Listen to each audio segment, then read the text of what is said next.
Hey, I'm John Cannell, and today on Preppy Kitchen, we're making a tipsy caramelized banana pudding from my new book. So let's get started. First off, we're separating 6 eggs. We want the yolks for this, so save the whites for a meringue or for a delicious Swiss or Italian buttercream. 6 egg yolks right in there. This needs 1 tablespoon of vanilla. I'm using my homemade batch, but a nice vanilla extract is gonna do some wonders for this. Whisk away. We're just gonna break the yolks up, work the vanilla in, and this gets set aside. Now we're gonna make a steamy hot milk mixture, and that's the basis of our pudding. Pudding is so easy to make. You don't need that little pudding package, and when you make it from scratch, it's a million times better. I whipped my scale out, and now into a medium pot, and hopefully it's a nice thick-walled pot. You don't wanna scorch anything here. We're gonna add in 250 grams or 1 1/4 cup of granulated sugar, 1/4 cup or 28 grams of cornstarch. This is our thickening agent, so you wanna add just enough to give you a nice thicker consistency, but not so much that it seems rubbery, so careful with the cornstarch. And also a 1/2 teaspoon of salt. You know, salt and caramel go hand in hand, so you don't wanna be too stingy with it. My scale is done, thank you. We're gonna give this a whisk. The whisking is just to distribute the cornstarch, really. It can clump up if you added it in with liquid. So we're mixing it with the sugar, and the sugar is like big granules, and it breaks the cornstarch apart. Pow, pow, pow. Now I need 4 cups of whole milk. This is 2 cups, I'm gonna do 2 batches. And whisk it in while you pour slowly. This is just so you have a nice smooth mixture with no lumps. We're gonna take this over heat now. The milk needs to get nice and hot, so it's gonna activate all the cornstarch. So you can see that I'm using a narrow whisk today. This is sometimes called a French whisk as opposed to a balloon whisk. And the reason is that because it's narrow, it can really reach that corner of the pot and you won't have as much burnt or scalded milk in the very bottom. And while I whisk, let me just have a word about the bananas. You want your bananas to be like perfect eating bananas. So not too hard, not too ripe, but you want 1 very ripe banana. So you might have 1 very ripe banana hanging out in your kitchen, but if you don't, like I didn't, just peel one off, pop it into the oven at 350 on a baking sheet, and bake it for about 10 minutes. That'll soften it up so it's very mashable and has that like baking banana consistency. Mine's in the oven right now. It's gonna come out in just a second. You'll see a lot of froth hanging out on top, but the thickening is gonna happen on the lower part, closer to the heat. One of the reasons why we really wanna be pretty thorough with our whisking.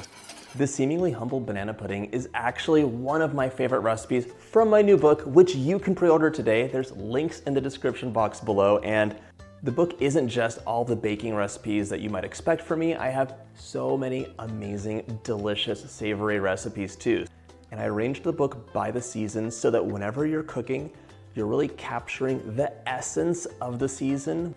When it's cold outside and I'm like nesting indoors, the oven's on, something is bubbling away with lots of spices, but in the spring or summer, I'm probably out and about and taking advantage of all the fresh fruit and produce for light, wonderful flavors. I hope you grab a copy today. There's links in the description box below, and now it's time to get back to the recipe.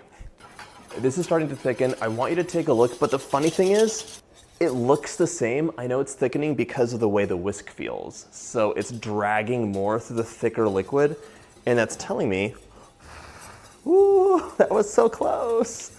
It's telling me that I need to keep a careful eye on the pot because it can bubble over really easily. Wow. You almost got me on that one. And let me tell you, nobody likes burning milk. Okay. If it starts to bubble up, take it off heat for a second and whisk your little heart out. Oof. I should have used my bigger pot. Now it's actually starting to get to that thickened stage where you get the burpy bubbles. So they're larger bubbles burping their way through. Take it off heat. And now we're gonna do some tempering magic. We are gonna grab 2 cups of the hot mixture. All right, now I'm gonna slowly drizzle in the hot milk while I vigorously whisk the yolks. This is tempering the mixture, so it's gonna warm the egg yolks up and dilute them enough that they won't get scrambled, and you'll have a beautiful, silky consistency. Stage is usually annoying for me when I shoot anything for the blog because I'm trying to whisk, pour, and take a photo at the same time, and it's not easy. You need 2 hands.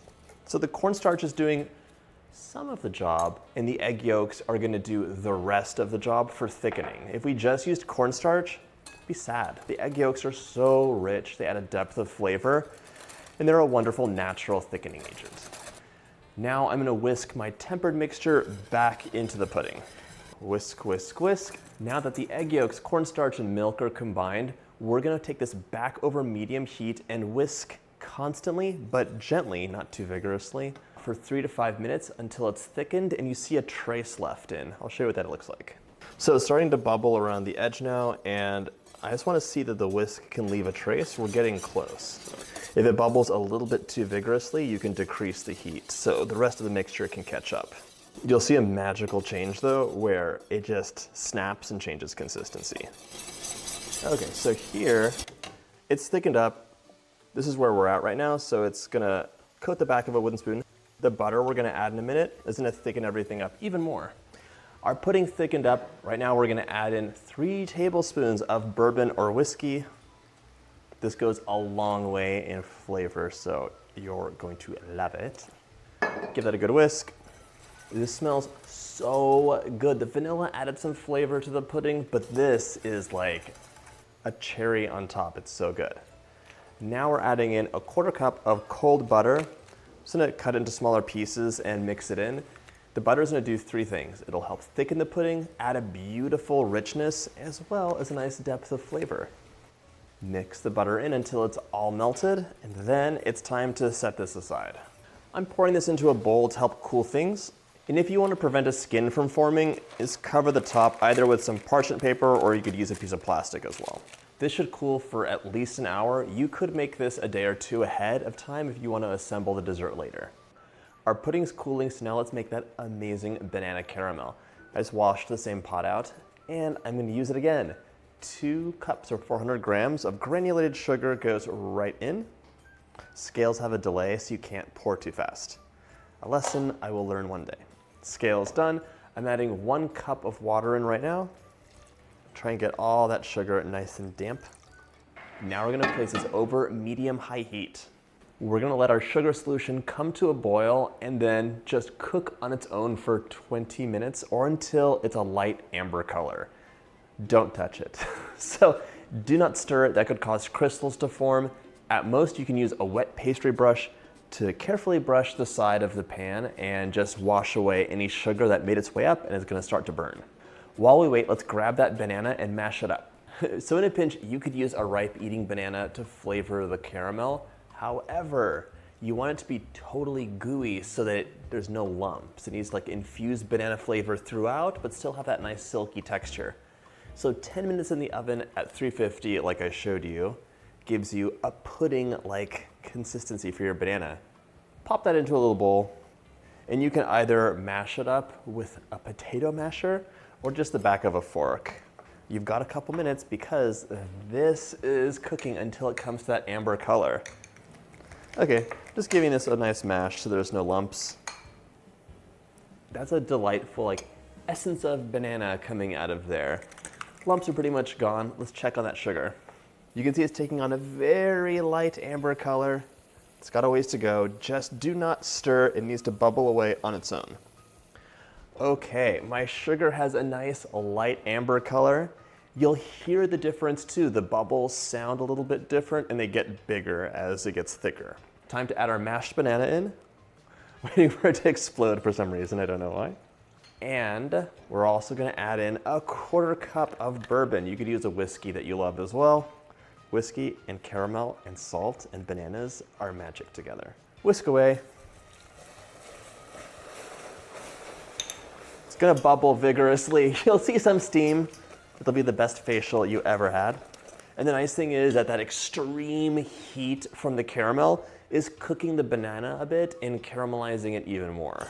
Don't forget 1/4 teaspoon of salt. The salt will be so nice with the sugar. Now we're gonna return this to medium heat, whisking constantly for 3 to 5 minutes. And here's the deal, the banana cooled everything down so much, we're gonna bring this back up into the softball territory where you get that nice silky caramel, which is 230 to 235. It'll be like a deep golden color though. Making caramel is always easier if you use a thermometer, just by the way. Just putting that out there. Also, never use a nonstick pan for caramel. They don't mix. This smells so good. You gotta smell this. It's so good. This is just about there. So I'm gonna reduce the heat to low, and we're gonna carefully whisk in 3/4 of a cup of cream that's not cold. It's pretty room temp. This can bubble up and explode if you're not careful though, so be careful. The bad things can happen if the cream's cold. So I'm whisking the cream in. It just adds so much richness and gives you that wonderful, just like, caramel amazingness. It's like adding butter into a creme pat or a curd. Whisk it in until the cream's totally incorporated and you see the bubbles subside a bit. And now we're gonna take this off heat. This gets to cool down in a heat-proof bowl. Now we want 5 bananas. We're gonna slice them into 1/4-inch rounds. If you wanted to, you could have done this step while the sugar was bubbling away, but I don't know. I don't love banana slices sitting around just because of the oxidation, even though it's going into a caramel and you probably wouldn't notice anyways. Just as we go, we'll toss those into our caramel. The bananas are doing a couple things here. One, they're gonna flavor the caramel, but right now they're also cooling it down so you can assemble more quickly. The caramel should be just warm to the touch when you assemble it, so you might have to set it aside for anywhere from 5 to 20 minutes, depending on how warm it is and your countertop and everything else. While our custard cools, we're gonna grab our Biscoff cookies, whip some cream up, get the cups, so we're all ready to assemble. For the cream, you just want 1 cup of cold cream, 2 tablespoons or so of sugar, it's up to you. You got a little vanilla or bourbon if you want.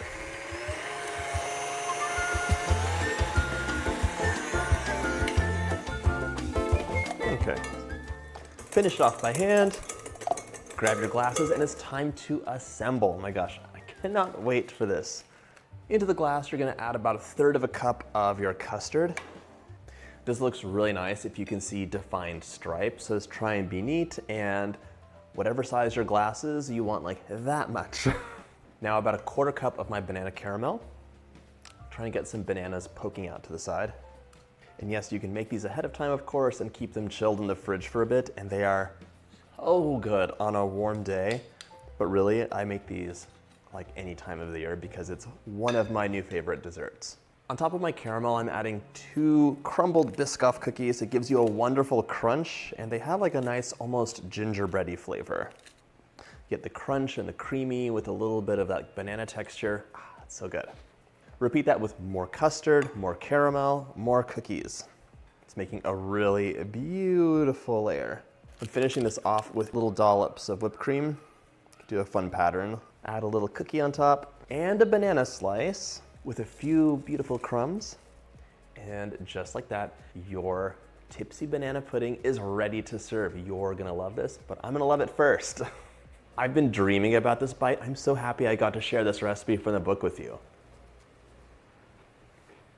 The salted caramel with the bourbon and those bananas in it, with the pudding and the whipped cream and the cookies. Oh my gosh. I hope you get a chance to make this recipe. And if you like this video, check out my custard playlist. Order the book.